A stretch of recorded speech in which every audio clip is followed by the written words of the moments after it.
এই যে postal ballot যেগুলো প্রবাসীদের জন্য পাঠানো হয়েছে, আমরা বলেছি আগের মতোই উদ্বেগ প্রকাশ করেছি। এখানে সঠিকভাবে বিবেচনা করা হয় নাই।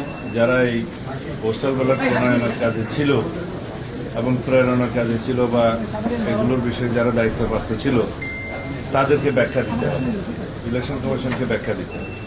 এবং এখন যে সমস্ত পোস্টাল ব্যালটগুলো আপনারা দেখছেন বিভিন্নভাবে সোশ্যাল মিডিয়াতে ভিডিও আকারে আসছে, এক একটা বাসায় 200-300 করে ব্যালট পাওয়া যাচ্ছে, কোথাও কোথাও জব্দ করা হচ্ছে, কোথাও কোথাও এখনই ভোটিং শুরু হয়ে গেছে, যেটা 22 তারিখে কথা, এবং কোথাও কোথাও বলছে একজনের নাম্বার দিয়ে আরেকজনের পোস্টাল ব্যালট গ্রহণ করছে।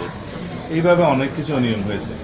যেহেতু বাংলাদেশে প্রবাসীদের ভোটদানের এই নিয়মটা এই প্রথম এক্সারসাইজ হচ্ছে, এখানে কিছু ভুলভ্রান্তি থাকতে পারত, তবে যে ভুলভ্রান্তিটা হচ্ছে এখানে আমরা ভিক্টিমাইজড, আমরা ক্ষতিগ্রস্ত হচ্ছি এবং একটি নির্দিষ্ট রাজনৈতিক দলের পক্ষ হয়ে কিছু কিছু এখানে কাজ হয়েছে বলে আমাদের ধারণা, এবং সেটা প্রকাশিত হয়েছে। আসলে ধারণাও নয়, সেটা প্রমাণিত হচ্ছে। এখন আমরা বলেছি এই বিষয়ে আপনাদেরকে পরিষ্কার ব্যাখ্যা দিতে হবে। এই প্রবাসীদের কাছে যে সমস্ত ব্যালট পাঠানো হয়েছে, কীভাবে পাঠানো হয়েছে, তারা কীভাবে ভোট দিবে, ওখানে কীভাবে স্ক্যান করবে, আর এক জায়গায় যদি 200-300 ব্যালট পাওয়া যায় সেক্ষেত্রে কী ব্যাখ্যা দিবেন, পররাষ্ট্র মন্ত্রণালয় কী ব্যবস্থা দিবে, এই সমস্ত বিষয়ে আমরা আলাপ করেছি। তারা তাদের ব্যাখ্যাটা দিবে না, সকল ভাষা মনে হয়